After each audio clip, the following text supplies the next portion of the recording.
Hello, everybody. Welcome to Sunday Night Ghost Stories Extra.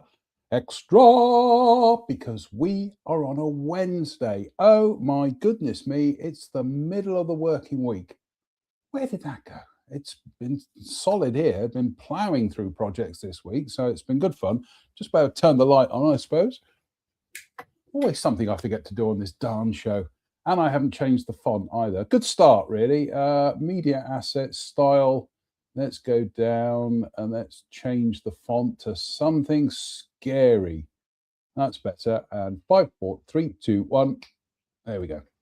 What are we reading? We are reading the brilliant Ghost Stations, Ghost Stations 5 by the late, great Bruce Barrymore Halpenny. And I've suddenly realised that I do have his other Ghost Stations books, so I think we might have a bit of a Ghost Stations season, quite frankly.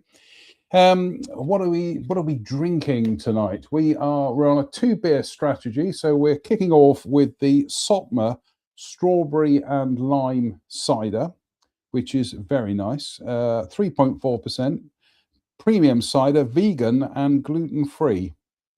I think they mean vegan and gluten free, not vegan and not. It's free of vegans apparently. I'll just have a look. No, I can't see any vegans in there. Apple cider with natural strawberry and lime flavorings, best served over ice for a taste of summer at any time of the year. Allergy contains blah, blah, blah, blah, blah. Right.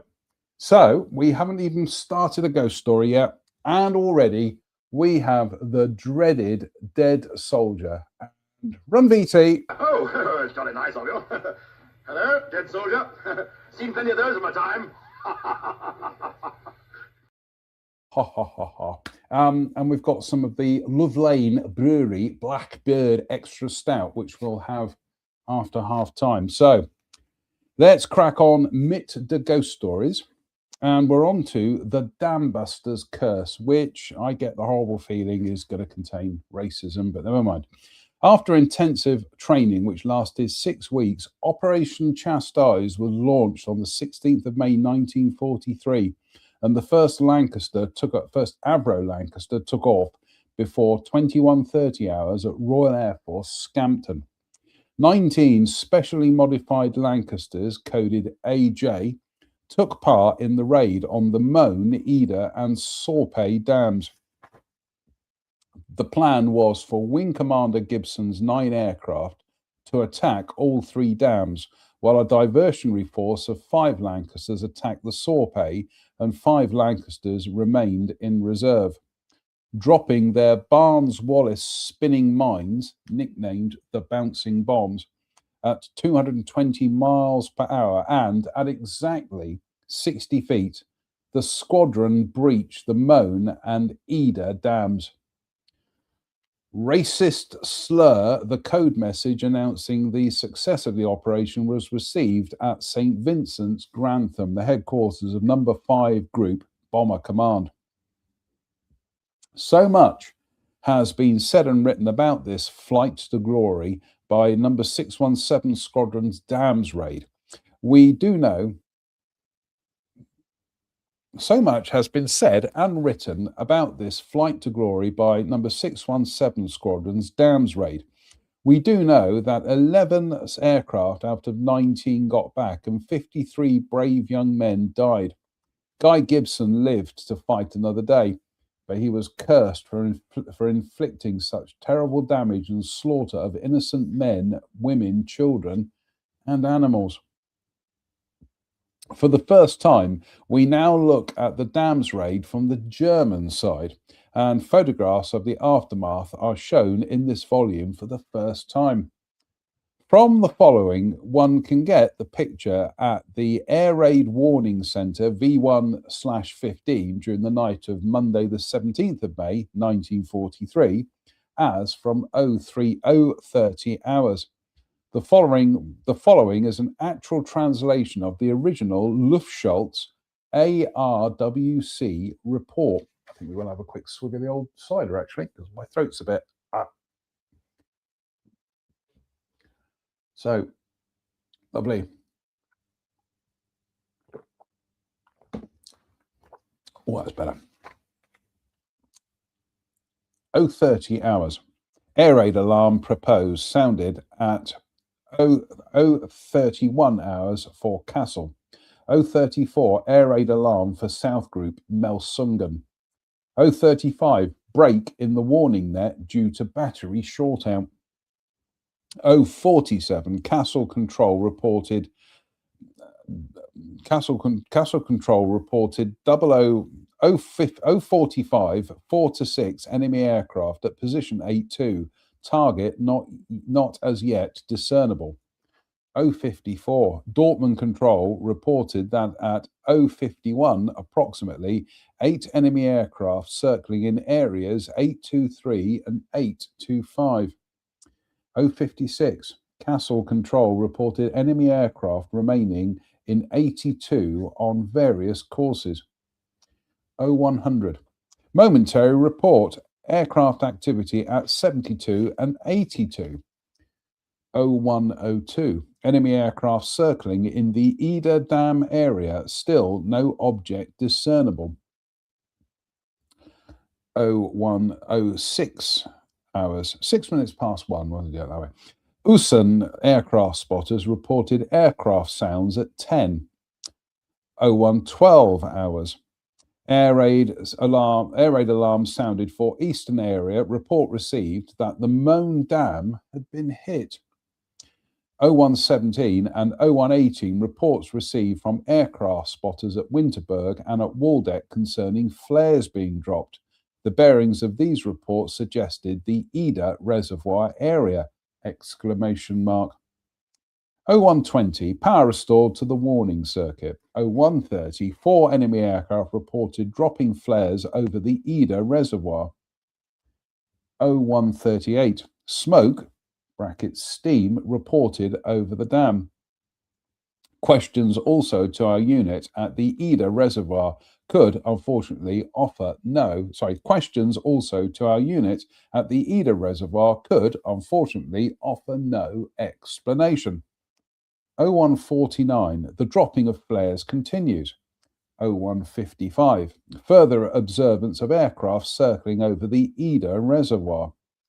0205 sounds of aircraft and searchlights over the dam, and 0220 the ARP centres at Waldeck and Usen report aircraft sounds. When at the Kassel centre it was known that the Möhne Reservoir (dam) had been hit, special attention, there should be a comma there, Bruce, special attention was paid to the activities of the enemy aircraft in the Eder Kassel area (Kassel area). The continuous circling and the dropping of numerous flares indicated that the Eder Dam would be the target this night. In answer to numerous telephone queries concerning the position from the police, the local government, and the armed forces, which were directed to the Air Raid Centre, LSWK, we informed them of the attack on the Möhne Dam and the possibility of an attack on the Eder Dam. I'm sure it should be made clearer that this is still the German report. Anyway,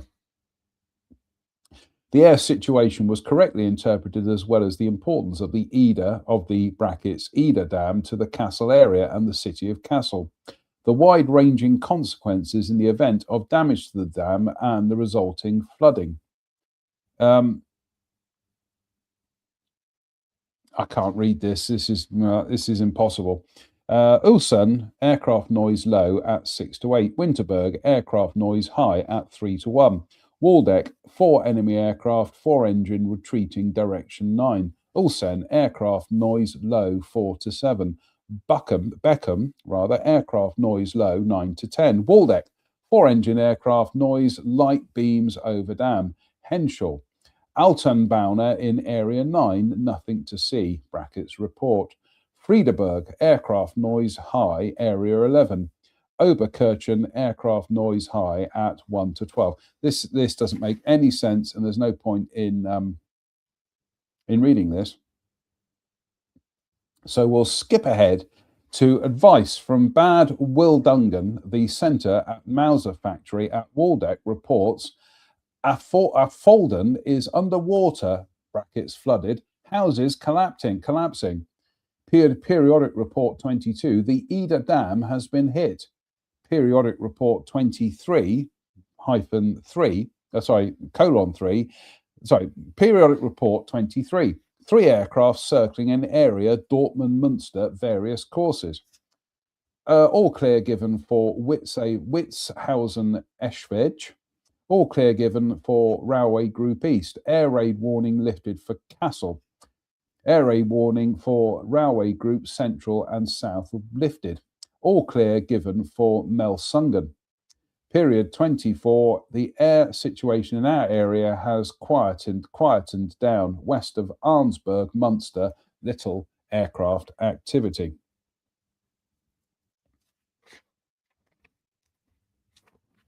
This is impossible to read.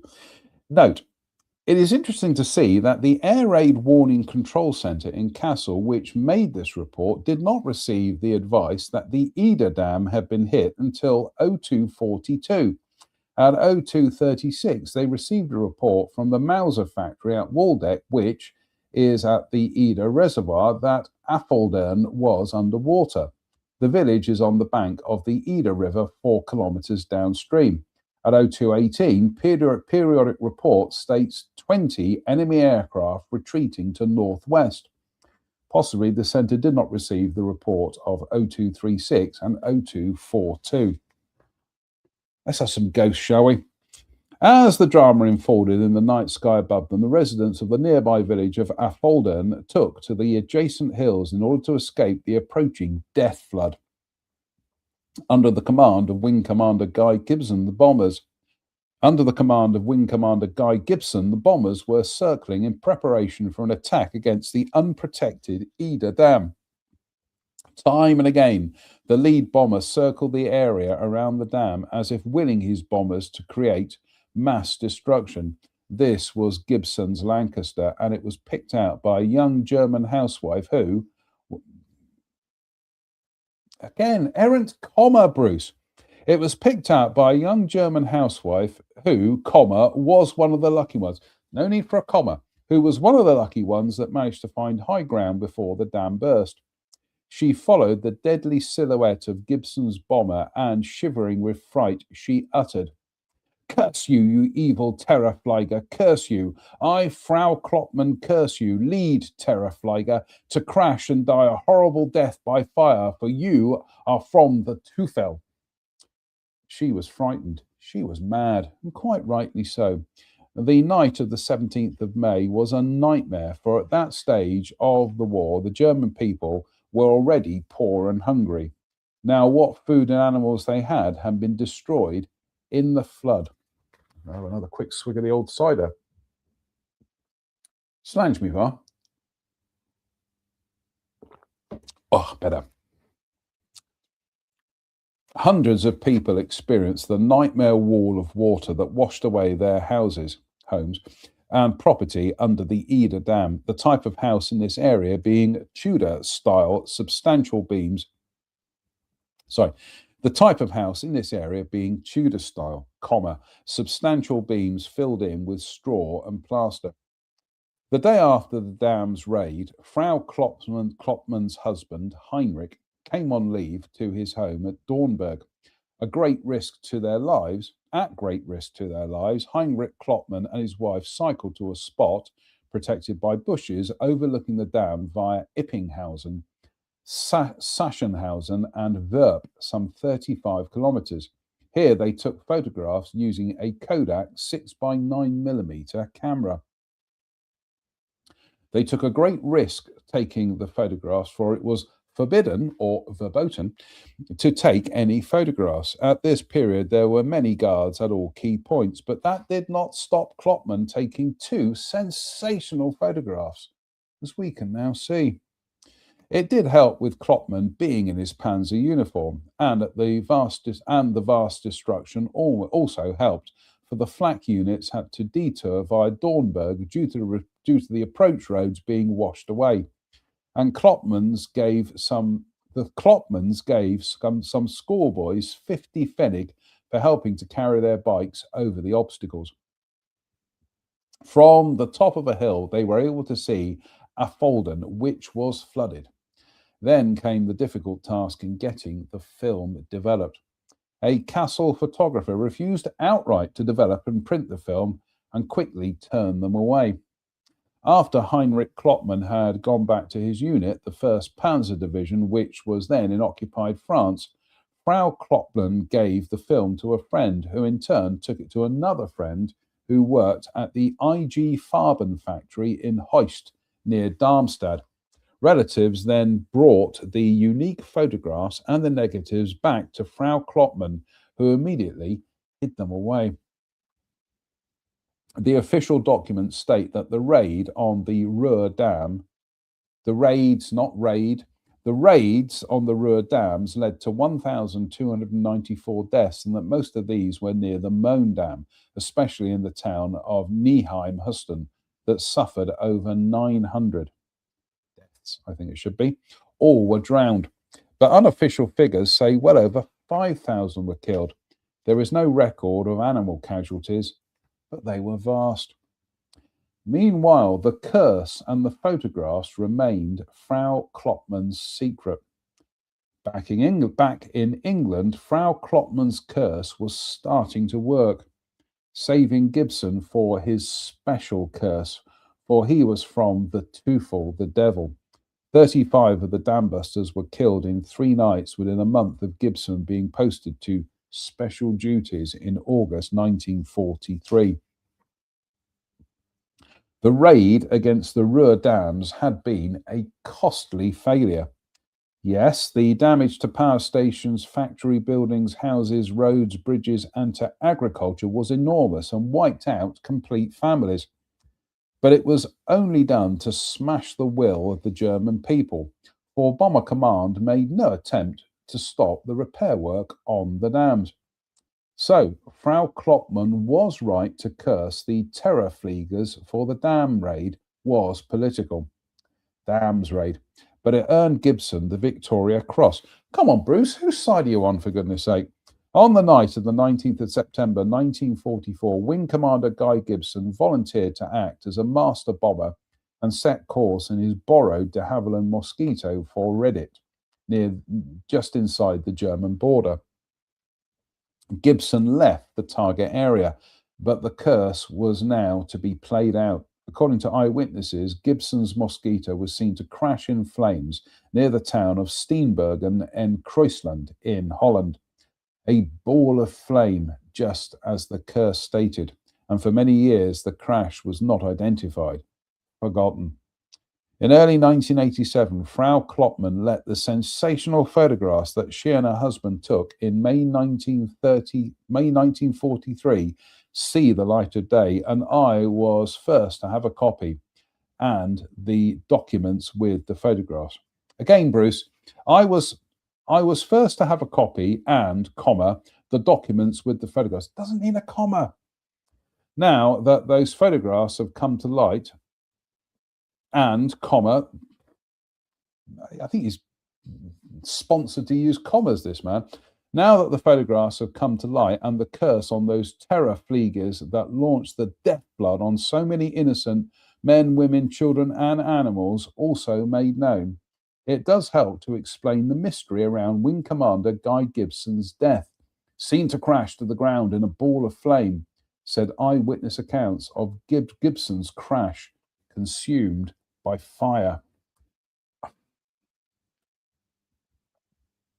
You see those straws? Can you see the straws? Because I think Bruce is clutching them there. There's nothing supernatural about that story whatsoever. I'm just trying to think of a word that I can use. That is not going to be horribly profane. Profanic. That's a good word. Just inventing a new word. Sorry, Bruce, but that is utter nonsense. It's just, this is where the books really start to fall apart. Anyway, slange me bar.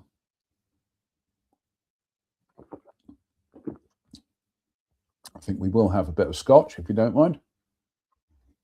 Who hit the like button? It was viewer Mike in the States. Thank you, Mike. Right. The phantom footprints at Danesfield House. During the war years, phantom footprints suddenly appeared on the ceiling of the Great Hall at Danesfield House that had been taken over by the Royal Air Force. No one could explain the phantom footprints.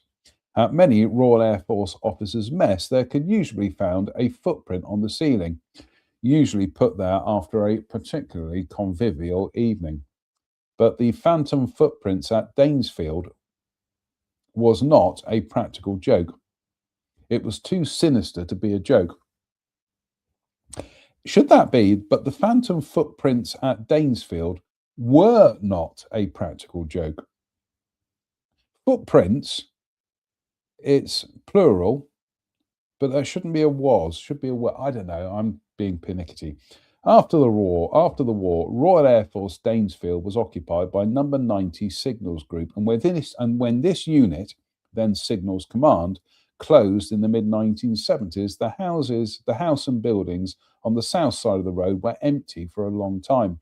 Eventually, the barrack blocks, NAFI, domestic site, and sports field were taken over by the MOD police as a training centre and area headquarters. Danesfield House and its 65 acres proved very difficult to sell. Really? Eventually, it was bought by Carnation Foods, who spent over £1 million refurbishing the house. But after Nestlé took over Carnation Foods, the house and estate was put up for sale. It was eventually bought by a Swedish company who planned to convert Danesfield House into a luxury hotel. That's funny, isn't it? It's called Danesfield House, and it was bought by the Swedes. Anyway, the work soon got underway, no expense being spared.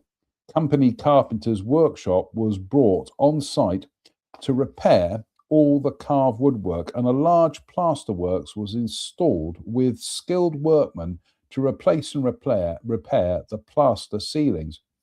All was going well, or was it?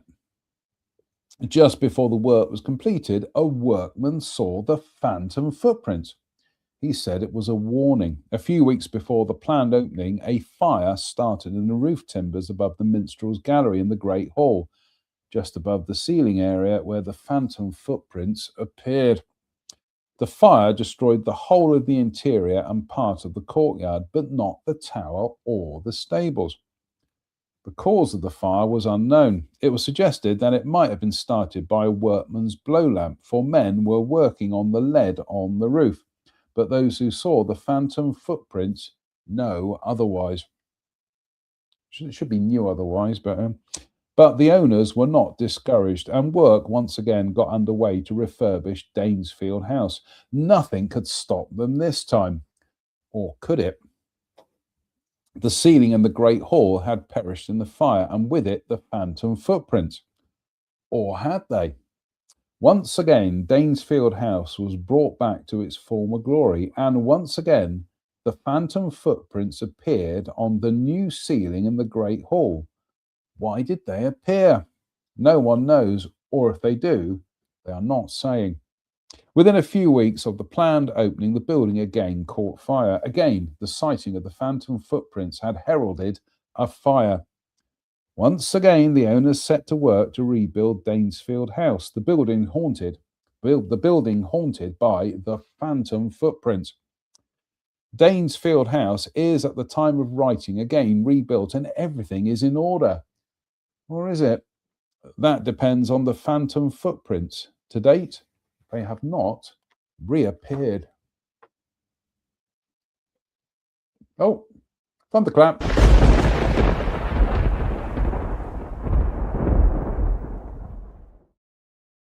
Oh, Bruce, this book is hard work. Oh, we've got some fan mail turning up. Let's just read the fan mail.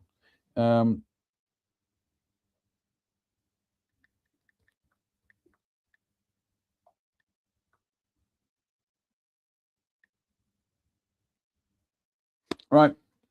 We've got wasabi snacks for halftime as well. Not wasabi snacks. We've got rice snacks and Japanese. Oh, we got loads of nibblies. So, in the magnificent Rush beer glass, again, courtesy of viewers Kirsten and Steve in the United States. Cheers, me beers. And I think we will have a quick swig of the old scotch. I suddenly realised we haven't blurred the background. So visual effects, blur, whenever I turn the blur on, it goes mad. That's far too much.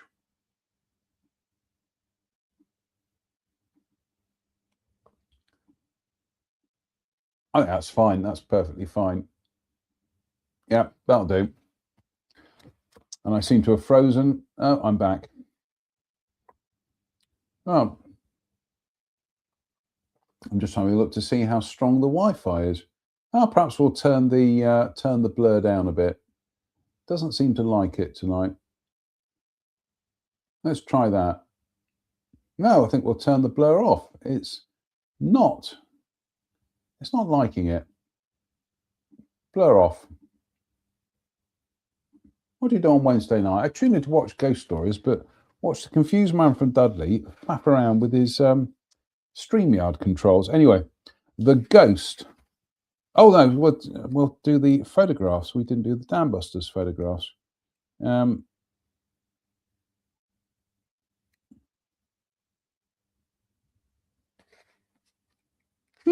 we do the Lavenham ghost experience? I don't think we did.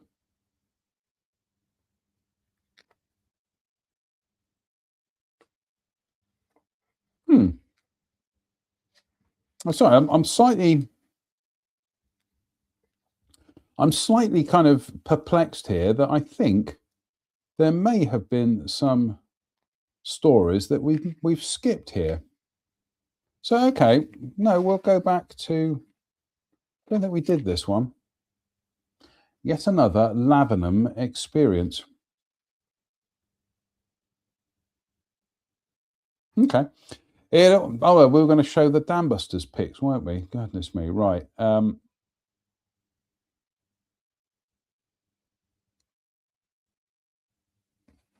here we go. The Eder Dam is breached, taken 18th of May 1943, a photograph no one was allowed to see. Until now, one can see the vast area breached. There we go. The Eder Dam, taken the 19th of May 1943. Again, no one was allowed to see this. The photograph is the only one known of the west side of the Eder Dam and was taken just 2 days after breaching. Note that the water level is still under the lower edge of the breach. This was due to two pipes of some 3 meters in diameter, one at each end of the wall, through which water flowed into the turbines of the power stations. So power stations, that was a band with Robert Palmer, Andy Taylor and Roger Taylor of Duran Duran. I quite like them back in the 70s. The 80s. Eder Dam taken days after breaching, and no one was allowed to see it. In the foreground is a power station and another one far left adjacent to the dam wall. Some construction work can be seen on top of the dam wall behind the flagpole. So there we go. The devastation at Kassel on the 19th of May 1943, thousands killed and missing. Another rare photograph shown here for the first time. And no, that's it. And then we got back at Scampton. The king bends over the target photographs while Gibson looks on, unbeknown that a curse has been cast.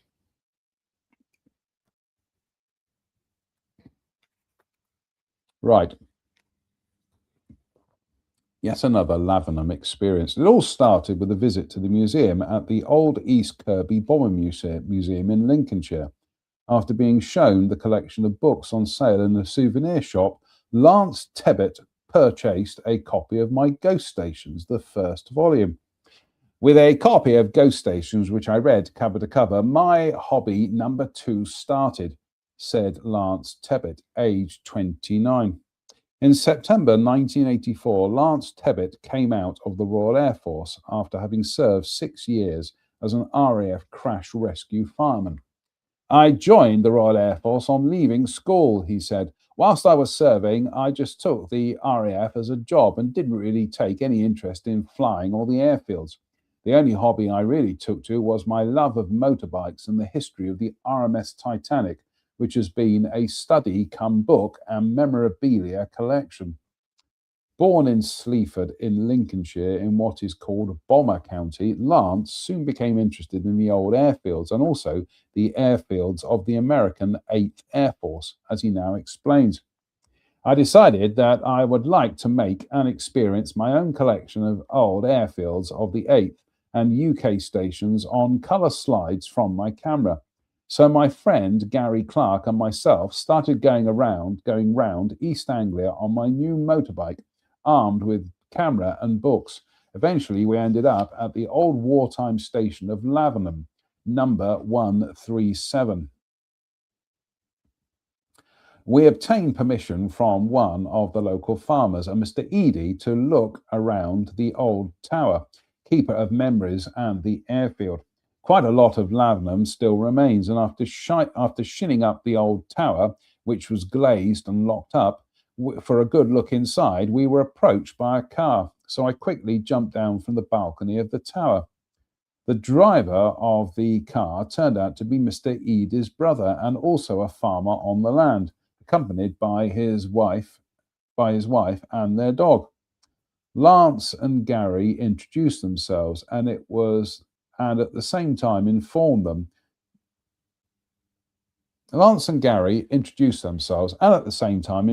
them that they had obtained permission from his brother. Mr. Eady told them that the control tower had been lived in by an old gamekeeper just after the Americans departed in 1945.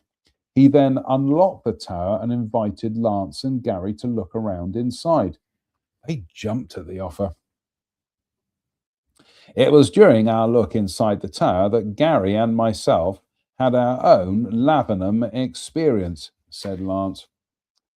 For those who are not Ghost Stations fans, the Lavenham experience that Lance Tebbit refers to is the story of June Constable and her friend Philippa, who, after getting lost, ended up on the old airfield at Lavenham and is told in my Ghost Stations. Their story is called the Lavenham Experience, and it is to this story that Lance Tebbit refers to. Lance Tebbit continues.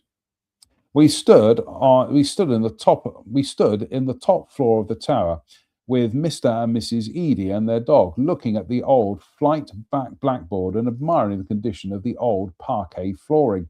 As we were looking at the floor, Mr. Eady decided to check that all the windows were secure, and after adjusting the latch on one of the windows that didn't want to close properly, it was at that point we heard this strange, eerie sound.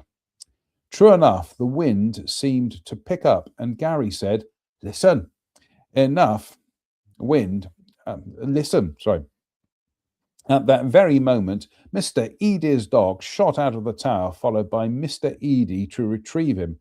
Sure enough, borne on the wind through that window, we could hear the noise of heavy bombers flying over the airfield. It was absolutely chilling to us, yet at the same time, very exciting. By this time, Mrs. Eady had walked out of the room, leaving me and Gary transfixed to the floor and window. Our Lavenham experience lasted about 45 seconds. We were utterly amazed that on leaving the control tower, it was a beautiful, still summer evening, not a hint of wind. I remember it very clearly, for we had a smoke once outside, and once our cigarette smoke went straight up. No wind, not even a breeze. Two more had the Lavenham experience, and when Lance and Gary asked Mrs. Eady if she had heard the noise, she replied that she had heard a sort of sound like aeroplanes passing overhead. Was that why the dog bolted from the tower?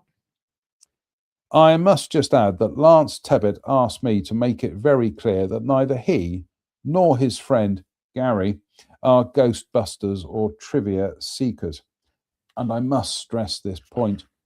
This was their first visit.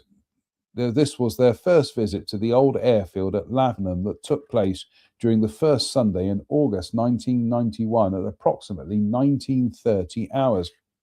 After we said our goodbyes to each other, Mr. and Mrs. Edie and the little dog drove off, said Lance. Gary and myself then stood back and looked at the old control tower. We both seemed to feel a sense of triumph, as if we had been cheering the bombers on. And he added, this was a very, very real experience, and I feel quite sure it was not my imagination running away with itself. No, it was not his imagination, for it affected them all in the tower, even the little dog. It was certainly another Lavenham experience. Right, sorry. Neither he nor his friend Gary are Ghostbusters or trivia seekers. But he did buy the book. He did buy Ghost Station. So, right, here we go. Lance Tebbit as looking at the picture, the one on the left, and his friend. Right, so I think you could just say Lance Tebbit, the one with the hair. So, and then we have the American crew of You Can't Miss It pose by their bomber, which is a B-24. An American B-17, Boeing B-17, bomb doors open, starts its bombing run under a murderous hail of flak. Did it make it back to Lavenham? So there's the B-24 and there's the B-17. And then we have the control tower at Lavenham visited by Lance Tebbit and his friend. As you look at the picture, it was the top window on the right where they experienced the ghosts of yesteryear. Can you see that there? Oh, right, there we go. That'll do. We have busted through half time. Let's finish off the cider. Nope, it's going to be another swig of cider. What should we open up, Derp? Derp is asleep on the windowsill here. I don't know whether we should have the little Thai rice chili snacks, Thai chili rice snacks, or the Japanese style mixed rice, like Japanese style, I think.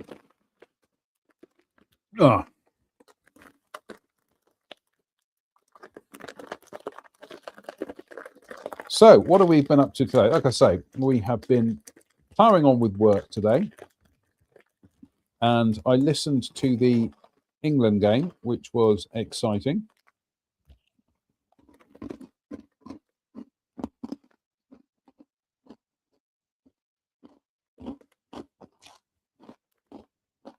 Fingers crossed. It's a two-reg adventure tomorrow.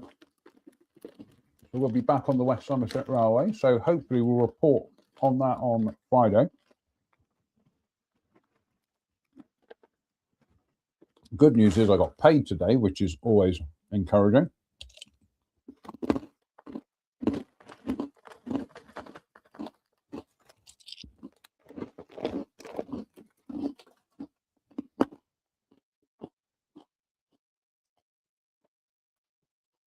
Bad news is my last pumpkin that I planted out a few weeks ago has been nibbled in the night by the slugs and snails, despite the fact that it is surrounded with coir matting and also wood pellets, which are supposed to deter the little buggers, but no, they've nibbled it. So I've given it a protective collar of an old loo roll, but I don't think it's going to... I can show you the photographs. Why am I describing it?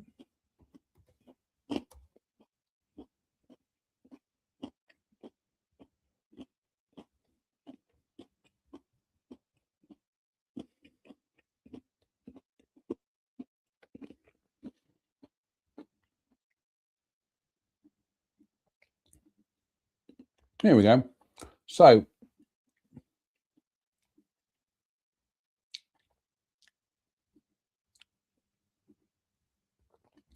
Share screen, share screen, share screen. So there it is, my poor last pumpkin. As you can see, it's protected by coir matting. There are wood pellet anti-slug pellets down there. I put other things down there like holly leaves, all prickly stuff, and bramble, and no, they still got in and had a nibble. So what I did tonight was I put a collar around it. It was an old loo roll, and absolutely beefed up the coir matting around it. So we'll see if it survives. If it doesn't, it doesn't. There's not much I can do. But meanwhile, in the growing area, we've got more pumpkins. I think we've got about another 8 that could take their place. I wouldn't mind, but I planted 12 out back at the beginning of around about the middle of May. Not a single one has survived. So I'm going to wait until they are a bit bigger. They will go outside. But when I plant them, I will give them all protective loo roll collars.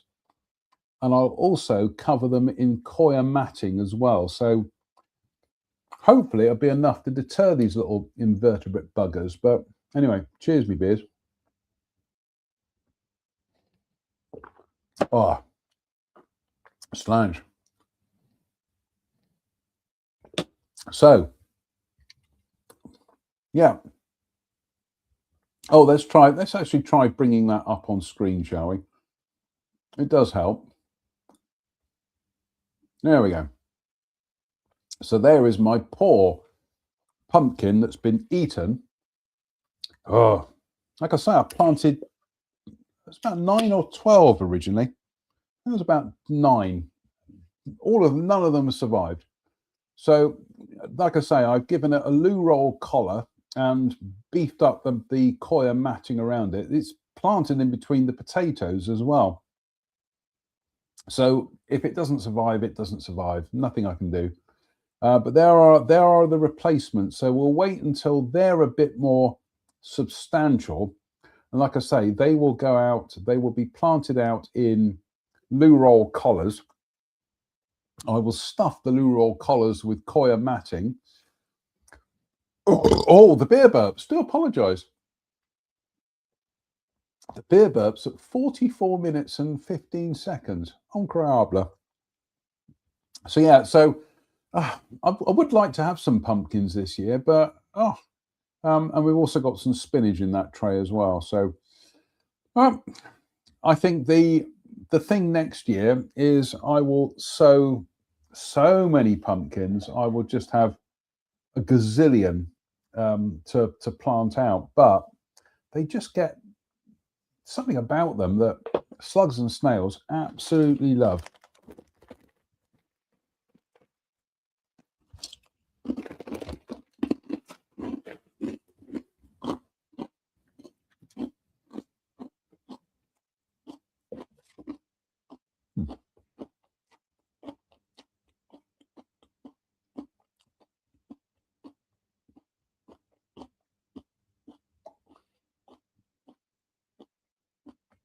So I'm just seeing the reaction to the England game. Oh, we've eaten all them. We've eaten all the Tex-Mex ones. No, we haven't. We haven't.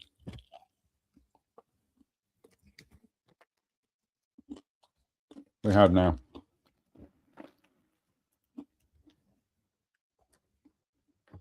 So this is the Love Lane Brewery Blackbird Extra Stout, brewed under the watchful eyes of the liver birds. Roasted barley, flaked oats, and a selection of dark malts are combined to create a robust dark stout with notes of coffee, rich toffee, and chocolate, finished with a lingering tannic bitterness. A special release from Love Lane. And what I like about this is it's not only is it very tasty, and it's only about £1.29 from Home Bargains. Also 6.7%. Goodness me, that's insane. So shall we crack on to the ghost stories? A chilling experience at East Kirby. A chilling experience at East Kirkby. And following yet another Lavenham experience, we have the chilling experience at the old East Kirkby airfield.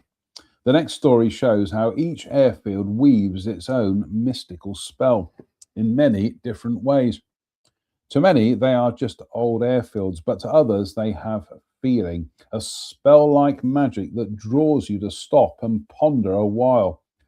There is a tear on the wind as you pass the abandoned airfields that refuse to fade away.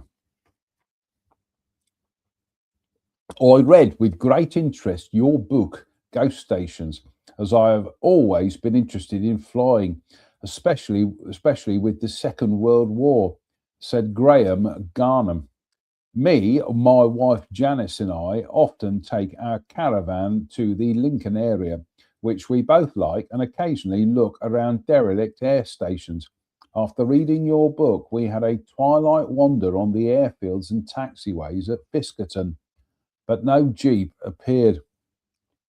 I have been told I am susceptible to unusual atmospheres and often fancy I sense something which sets the hairs on my neck up. But Janice doesn't sense Janice doesn't sense this the same as I do. A couple of years ago, we were exploring Lincolnshire with our caravan based at Cherry Willingham, just outside Fiskerton. We had gone to see the excellent display of the Battle of Britain Memorial Flight at Coningsby and really enjoyed ourselves. From there, we decided to go to East Kirkby Museum, this being Easter 1989. The museum hadn't had the Scampton Lancaster long, and we had a good look around the hangar. The control tower had been restored, so this is where we went next. Janice enjoys wandering around slowly, while I tend to take things in much quicker. So we looked around downstairs first, then I went up to the observation floor, followed by my wife a little later. It was while I was up there that I began to get a chilly feeling of not being alone. Janice was in the corridor reading some framed accounts of RAF Victoria Crosses when I went into a room displaying flying equipment and a WAF's uniform on a tailor's dummy. This room was the first on the right at the top of the stairs. I took a glance in, but the atmosphere was one of chill. I was definitely not alone and didn't stay, but went out into the corridor to tell Janice I was going outside. She agreed to come with me. This was unusual, as she generally likes to see everything in her own time and won't be hurried. So she left without seeing much of the upper floor, apart from the corridor with its framed Victoria Crosses. When we got outside, we stopped and chatted. I told her how and what I had felt, and she surprised me by saying that the reason she had been reading aloud was that she had felt someone was reading over her shoulder, and she read aloud through fear. As I said before, she doesn't usually respond to atmospheres, but this time we both felt as if we didn't want to stay there, that we weren't alone in the tower. The feeling was chilling, but not malevolent or dangerous, just there. The old RAF East Kirkby airfield was home to numbers 57, 460 and 630 squadrons during the war years. After the war, it housed a detachment from 139 Squadron, and from August 1954 until 1958, the airfield was used by the United States Air Force, who deployed a few Dakotas to this once busy bomber airfield. It closed in 1958, and today the control tower, type 12779/41, see photograph on page 81 of my Ghost Stations 2, is now restored with Ghost, and the airfield is now known as the Lincolnshire Aviation Heritage Centre, that preserves visual and spiritual memorabilia from the war years.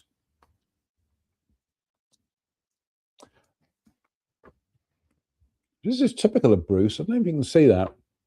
But he doesn't use punctuation. He just uses lots of full stops. And it's hard work, Bruce.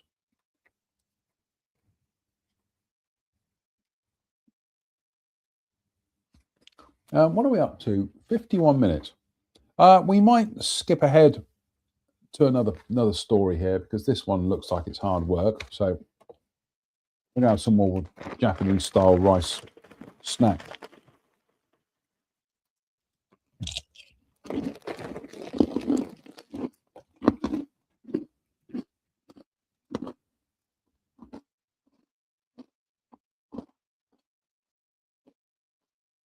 So,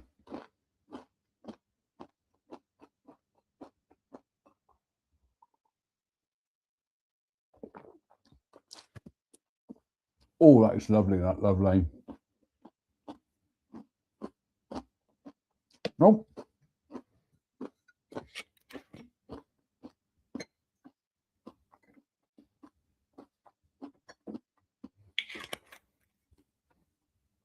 We're washing everything down tonight with the Balmuir blended Scotch whisky, distilled, blended and bottled in Scotland, oak aged 3 years. That's from Lidl. It's their cheapest Scotch, but you know what? It's bloody lush, I can tell you. I have a few more Japanese rice snacks. Mm.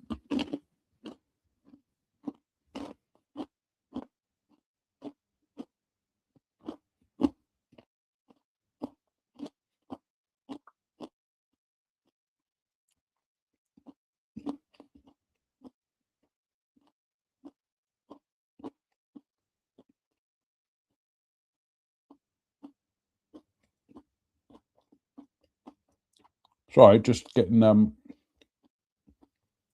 we'll do that when we get downstairs. Getting sidetracked.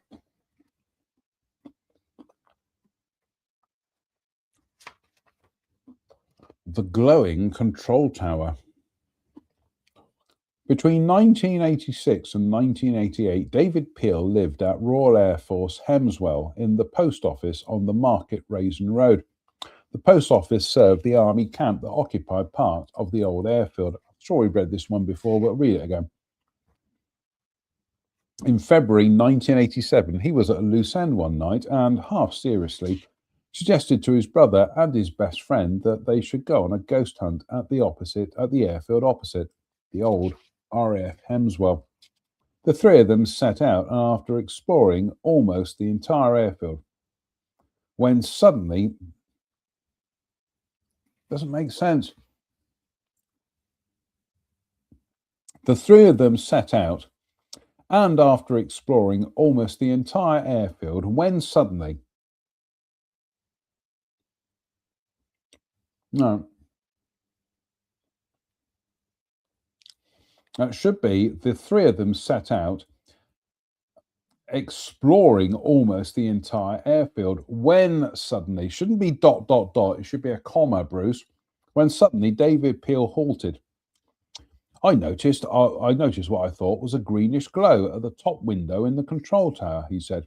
After the "you are seeing things" and rubbishing me, it was agreed that there was some sort of green light inside the top room in the tower.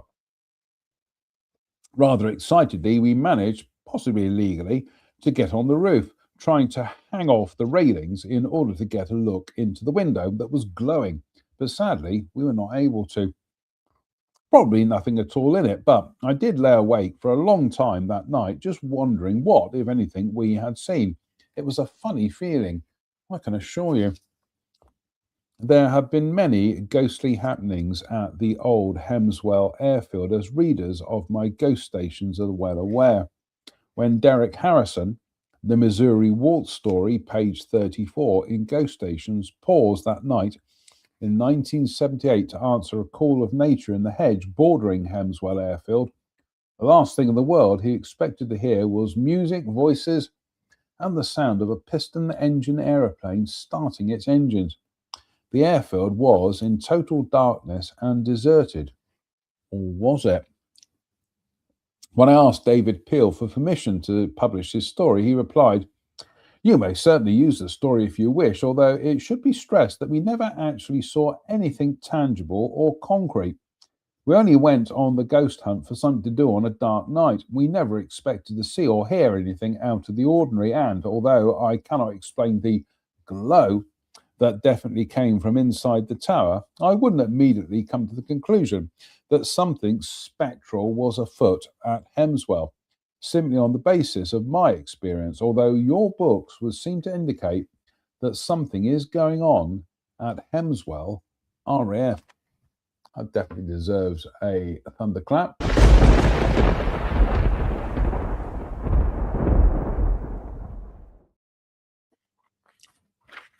Right, we've done the phantom footprints at Daineswell House.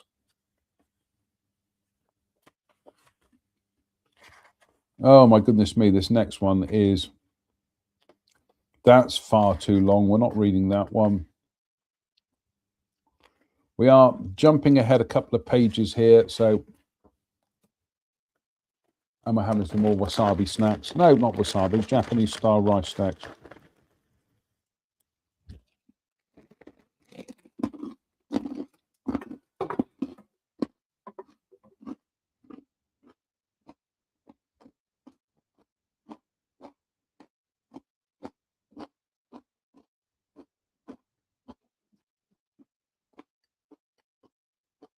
Cheers, my beers.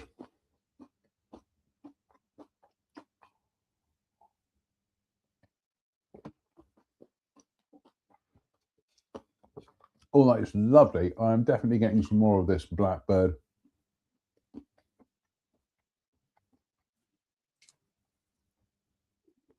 Uh-oh. What do you know? For the second time tonight, we have a dead soldier. And Run BT... Oh, it's jolly nice of you. Hello, dead soldier. Seen plenty of those in my time.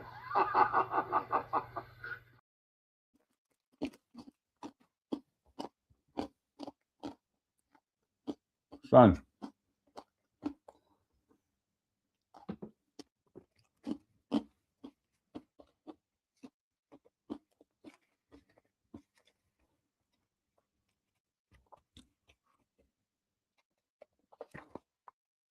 The Haunted Squadron.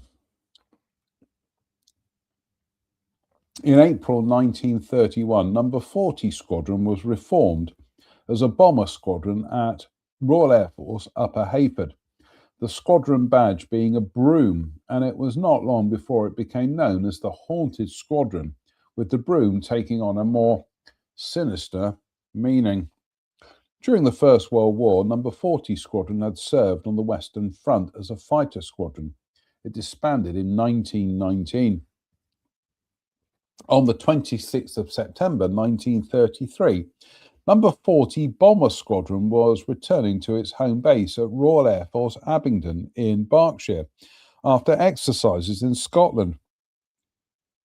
During these exercises, the squadron had used the old Royal Flying Club aerodrome at Montrose. Oh, the beer burps again. At Montrose. Let's read that without a burp, shall we? During these exercises, the squadron had used the old Royal Flying Club aerodrome at Montrose. Number 40 Bomber Squadron was the first service squadron to use the airfield as a base since the Erie disaster that depleted Number 2 Squadron in 1914. As number 40 Bomber Squadron flew southwards that September morning in 1933, a strange supernatural event began to unfold, almost a rerun of Number 2 Squadron's disaster, who had returned at the same time. Flight Sergeant Christian and his passenger in Fairy Gordon K1732 encountered thick mist over Northumberland and disappeared. The earlier incident was in 1914.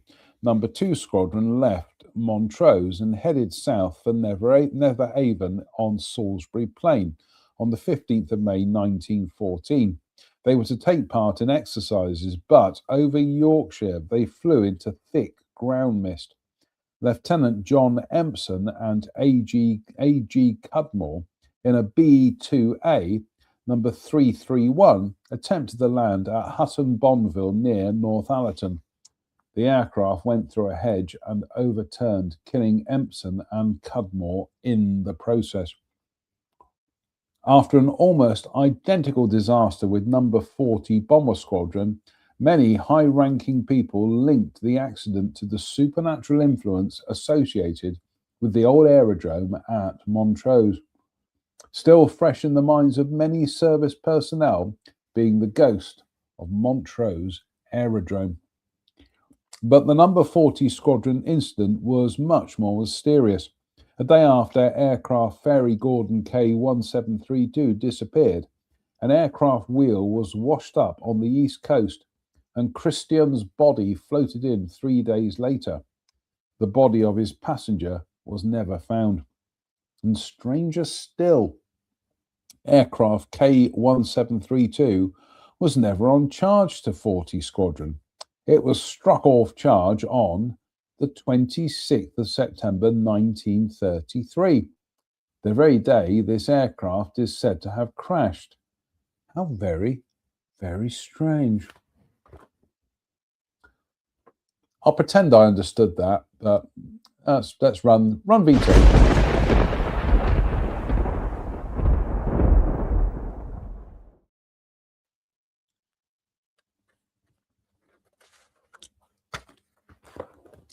I'm officially now very, very tired. I've been up since stupid this morning. Yeah, I'm a bit pooped now. So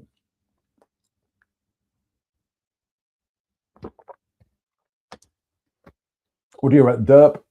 He's asleep on the windowsill there. Yeah, I am gonna go downstairs, watch a bit of football, probably some Family Guy, have some supper, fall asleep on the sofa. That'll be me done for the night. And then early morning start to get down to the railway. So Slange. You know what? I have suddenly realised that having had a couple of drinks, I need to go to the loo. So we'll be back in a few seconds' time. So we'll see you very, very shortly.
one of the things I'm going to do now I've got paid is I'm going to get myself a new microphone because this one's falling apart at the moment. So anyway, let's crack on mit the ghost stories.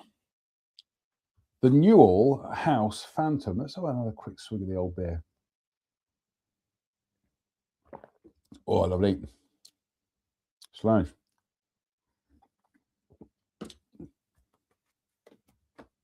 There are odd, ghostly, again, the Newell House Phantom. And there are ghostly goings on at the old officers' mess at present day Royal Air Force Waddington, as I was to find out during my visit.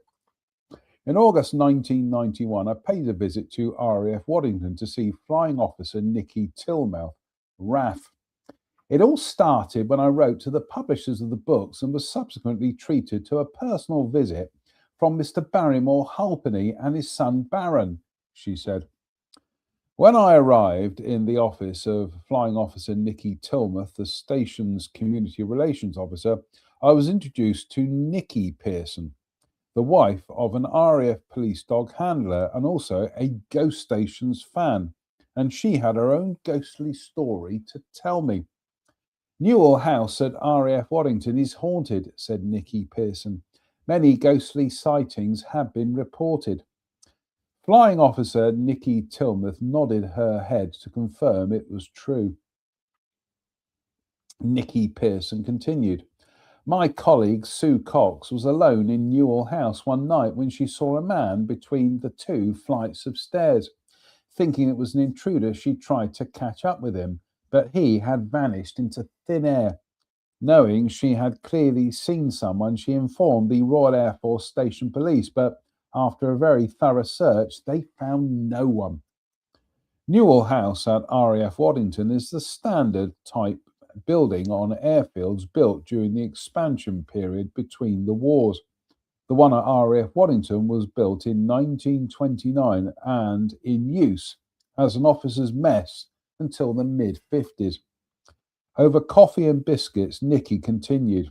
I have often felt a presence in many of the buildings, particularly Newell House, and there is the haunted cash box that mysteriously moves from one filing cabinet to another. It is all very weird, she said. She went on to say, and people in Newell House, including myself, have suddenly felt it go very cold. Also, lights switch on and off, yet no one is anywhere near any of the switches. Nicky Tilmouth added, we do know that there are many other ghosts at RAF Waddington, and we are both very intrigued about the phantom in Newell House. Yes, there are many unexplained happenings at RAF Waddington, as readers of my Ghost Stations books are well aware, and the phantom of Newell House, just another in search of his comrades of the Second World War. Bruce, I don't know how you've come to that conclusion. It's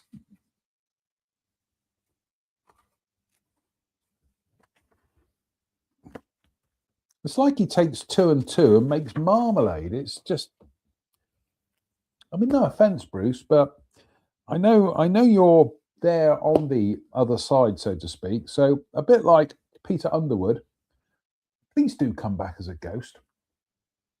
I mean that most sincerely. Anyway, cheers, me beers.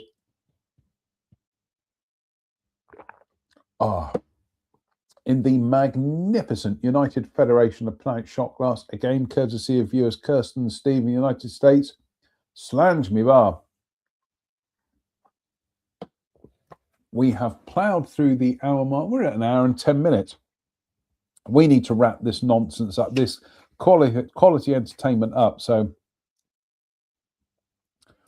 the Gremlins. Number 431 Iroquois Squadron, Royal Canadian Air Force, formed at Burn in Yorkshire in November 1942 as a bomber squadron of Number 4 Group. In July 1943, it was transferred to Number 6 Group, Royal Canadian Air Force, and moved to Tholthorpe. The squadron was equipped with 4-engined Handley Page Halifaxes and the squadron's badge was an Iroquois Indian's head. Falthorpe Airfield had been allocated to the Canadians, and when it reopened in June 1943, it was part of Number 6 Group, the first occupants being Number 434, Blue Nose Squadron, Royal Canadian Air Force, which formed at Falthorpe. Followed quickly by 431 Squadron, who began to work up to operations with their Handley Page Halifax bombers, one of them being Halifax LK640Q for Queenie, which soon sported a picture of Queenie on its nose. Again, Bruce, doesn't need to be a comma there. It should not be which, comma, soon sported a picture of Queenie on its nose. Should just be, just flows. Q Queenie was a mighty beast with a proud crew, but it was very temperamental.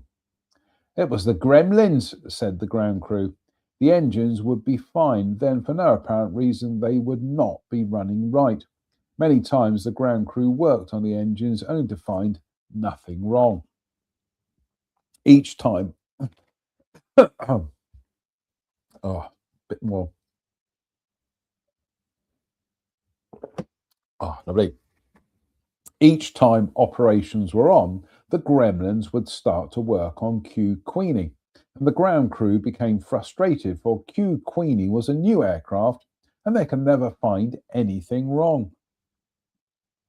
Was it the task that it was having to perform that caused the Gremlins to take over? Then one of the ground crew said it had to be the dispersal that was haunted. It always felt extra cold on that dispersal, he said. All minor repairs on all bombers were carried out on the dispersals. Only major repairs were carried out in the hangar. All work on Q Queenie was therefore carried out on the dispersal. But it was not just the dispersal. The whole airfield was unlucky for both 431 and 434 squadrons. Then came news that the squadron might be moving to Croft. The ground crew of Q Queenie were pleased with the news, and they patted the old bomber. Again, the ground crew worked to rid the bomber of its gremlins. Then came the news of maximum effort, and Q Queenie was declared operational. Their target, the IG Farben factories in Ludwigshafen, which had been bombed during August and September, but had escaped lightly during 3 major raids. Again, too much. Bruce, I don't understand your use of commas here. Their target, comma, yeah, the IG Farben factories at Ludwigshafen, yeah, which, comma, had been bombed. No, don't need a comma there. Which had been bombed during August and September, but, comma, had escaped lightly during 3 major... No, shouldn't be a comma there. Their target, comma, the IG Farben factories at Ludwigshafen, which had been bombed during August and September, but had escaped lightly during 3 major raids. Don't need all those extra commas, mate. Anyway, each attack on Ludwigshafen had been a costly failure. Now it was the turn of 431 Squadron, and Q Queenie was put through her night flying test. Then the routine engine and airframe checks, radio and radar equipment, guns, turrets, hydraulic system, instruments, oxygen apparatus, and bomb release and electrical systems. I just had a feeling I would not see Q Queenie again, said a fitter. That feeling was true. Q Queenie failed to return from Ludwigshafen. On the 19th of November 1943, Q Queenie clawed its way into the night sky. It was never seen again. I think that definitely deserves a thunderclap, if we can find it.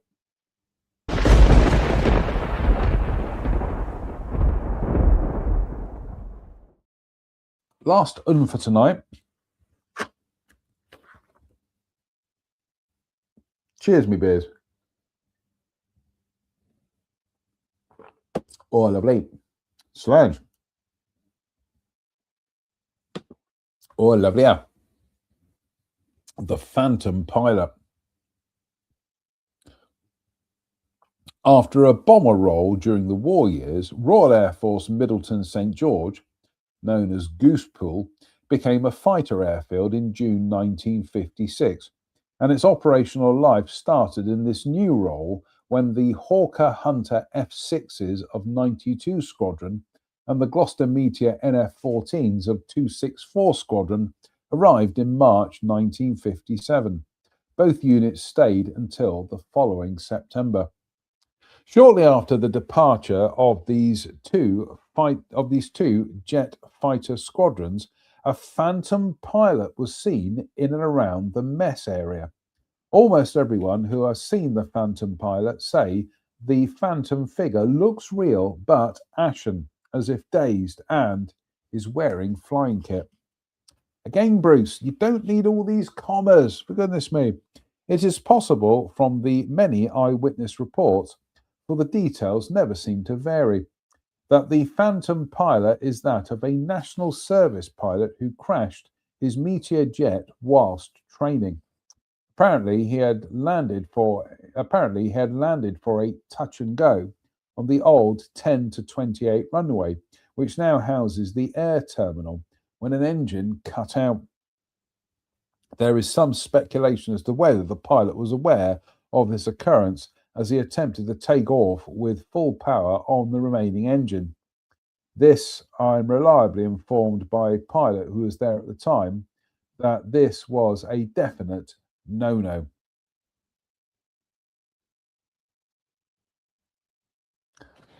Sorry, this, I'm reliably informed by a pilot who was there at the time, doesn't need to be that this. It should just jump into was a definite no-no with the twin-engined Meteor jet, and it proved to be so, for the aircraft became uncontrollable, slewed off the runway, and continued the relatively short distance to the mess, striking a parked car on the way. The jet fighter crashed into the mess wall, dislodging some masonry, which fell through the canopy and killed the pilot. The crash led to a string of very strange events, eerie events, which could only be. The crash led to a string of very strange events, eerie events, which could be why the Phantom pilot haunts the airfield. It was very strange that the motor car, which was damaged in the crash, belonged to the pilot, and the section of the mess into which the Meteor jet crashed was the pilot's own room. And if that was not enough, the term used by Meteor pilots when their Meteor suddenly dropped one wing, for there was a tendency for the Meteor to drop one wing quite suddenly, was phantom roll. A Meteor jet of the type which crashed into the mess wall. Right, so they were NF-14s. That's not an NF-14. That's a Mark 8. I know what it is. It's a trainer version. It's not a night fighter. Anyway, do you know what? I'm going to have to clarify that. Is it a T7? Meteor trainers. Let's just do Gloucester Meteor trainer. The Gloucester Meteor T7. Yeah, thought it was. Oh, God, this book's hard work. Right, so when we pick up next time, we should be on to the Grindon Ghosts. And we haven't even got to the UFO stuff that is apparently in this book. So anyway, slange me, Bart. Oh, lovely. Your good health.